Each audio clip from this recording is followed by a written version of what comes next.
Yo, what is going on, everybody? This is Fanadian here, and I'd like to welcome you all to this video. And today I'm going to be talking about the Miami Dolphins' biggest winners and losers from the 2021 NFL Draft. So, who benefited the most from the draft on the team? Who, I guess you could say, got screwed over the most from the draft on the team? Uh, Starting here with our biggest winner, quarterback Tua. I thought the Dolphins going out and drafting Jalen Waddle and showing that they are committed to Tua being the quarterback was huge for him. I know there was a lot of talk about the Dolphins drafted another quarterback from dudes like Colin Cowherd on their talk show saying, it's something the Dolphins should look into doing.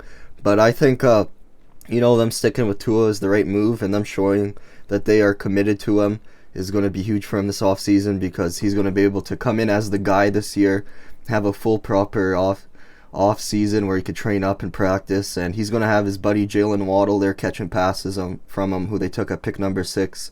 He was really missing having a deep threat wide receiver, so reuniting him with his boy Waddle is going to be huge. Getting him an improved offensive line is going to be huge, right, with the Liam Metchenberg pick, and then obviously getting him another tight end that he could throw to and have help block for him is going to be big for him. So I'd say definitely Tua, having the team show that they're committing to him is definitely the biggest winner from the draft. So let's kind of talk about one of the losers now, and that's going to be tight end Durham Smythe.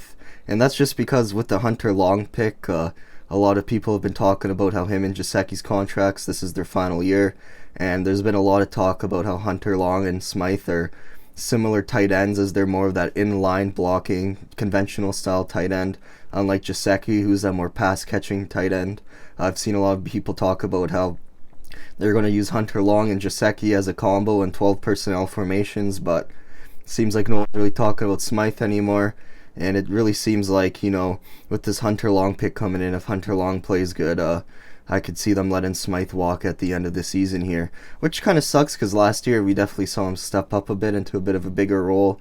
But who knows, maybe they could give him a cheaper contract and he stays on with the team as like another tight end, for depth. Like, he has been a solid player for us, just nothing, really fantastic, I guess you could say. But I definitely see him being one of the biggest losers from this year because he is going to be entering, like, as I said, the final year of his contract, and it looks like Hunter Long might, snipe a bunch of his playing time, which definitely sucks for the dude.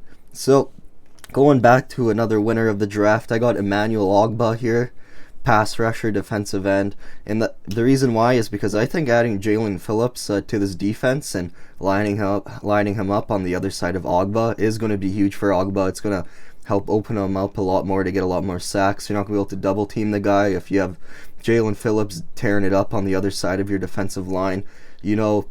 They could kind of feed off of each other, kind of like how you saw with Xavier Howard this year have an awesome season where he got like all these interceptions. A lot of people said one of the big reasons why was because Byron Jones was just shutting people down and blanketing them on the other side of the field, so it allowed X to really kind of pop off this year and get a lot more passes thrown his way. I think having Jalen Phillips there is going to really benefit Emmanuel Ogbah, who was also in a contract year. So being able to, get another pass rusher to line up and combo with him, help him, maybe hit 10 sacks, which would be pretty huge. I'm pretty sure Ogbah had 9 last year, so if he could get into those double-digit sack numbers this year with having his pass rush partner and Jalen Phillips, that would be pretty sweet for him and for the team, obviously. So definitely got Ogbah as a winner. Another loser we got here, Jakeem Grant. I like Grant, like, as a dude. He's an amazing punt returner, but watching him drop all those deep balls last year, it hurt. It hurt a lot to see. There was some definitely big plays. I always see the highlight of him where Tua just throws it long, deep to him, and you see Grant just out there wide open, and the ball just bounces right off his fingers. I don't think that'll be an issue for the Dolphins this year because those passes are going to be going to Jalen Waddle. And we might also see Waddle doing some punt returns too. Greer and Brian Flores have talked about how they like Waddle's punt returning ability. Some people, don't like the idea of the sixth overall pick doing kick returns because they don't want to see him get hurt. But Brian Flores loves and prioritizes special teams, so I wouldn't be surprised if we see Waddle out there returning kicks. And yeah, a lot of people have also pointed out the fact that, a lot of veteran players are getting cut to save salary cap, and if they cut Grant, they would save a few $1 million.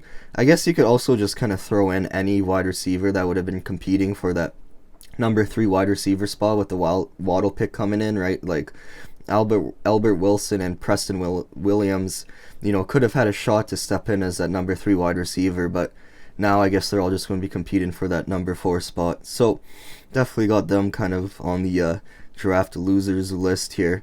And moving on to another winner, another big winner actually, and that's Myles Gaskin. And that's because the Dolphins didn't draft a running back early in the first couple rounds, so that means Myles is most likely going to be retaining a starting role, which is huge for him.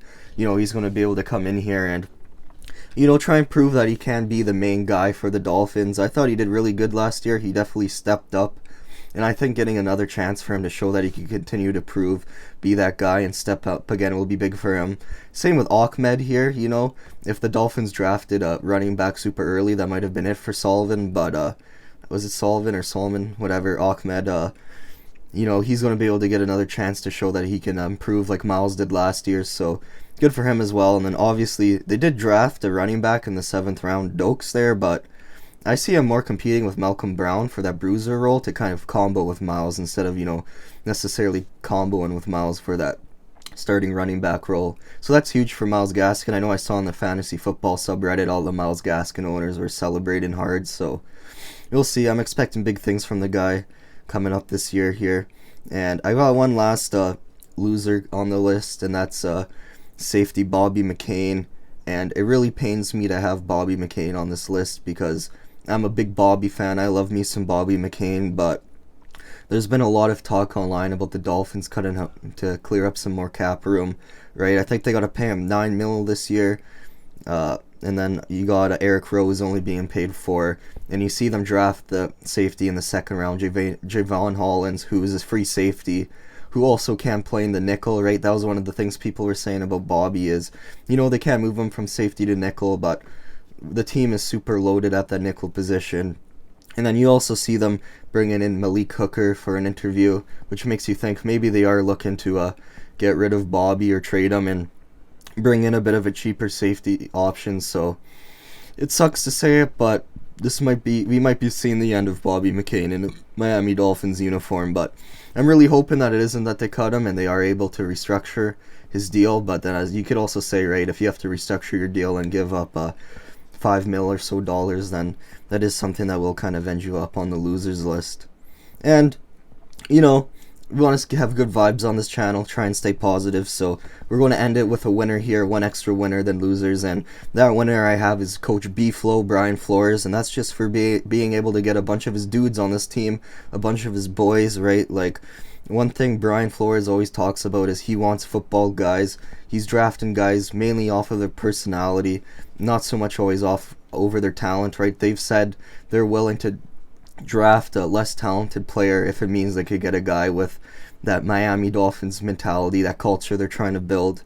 And I think listening to these interviews and hearing what people have to say about these guys, he did get a lot of those dudes, right? When you listen to some of these interviews, all the way from guys that were taken in the 1st round to the 7th round picks, these all seem like hardcore, nose to the ground, grindstone football guys. And I'm really excited to see what they do here in this defense. I think, all the guys that he was rumored to love, like Jalen Waddle and Javon Holland, he ended up getting.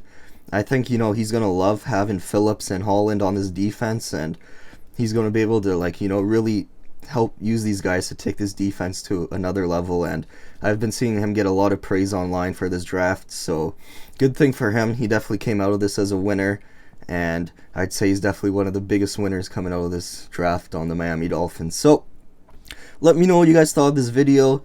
Did you like it? Did you hate it? Who did you think is a winner? Who did you think is a loser? What are some things I can improve on? I know I might have stumbled on my words a little bit in this video, so I'm always looking for all the advice I can get. Leave them in the comments. I'm always reading the comments. Shout out Boom Biddies. But until then, thanks for watching. Like the video, subscribe. As I said, more off-season content coverage coming. Going to be covering the season when it comes. Trying to build up this Miami Dolphins channel. So let's see what happens. Thanks for watching again. Hopefully I see you in the next video.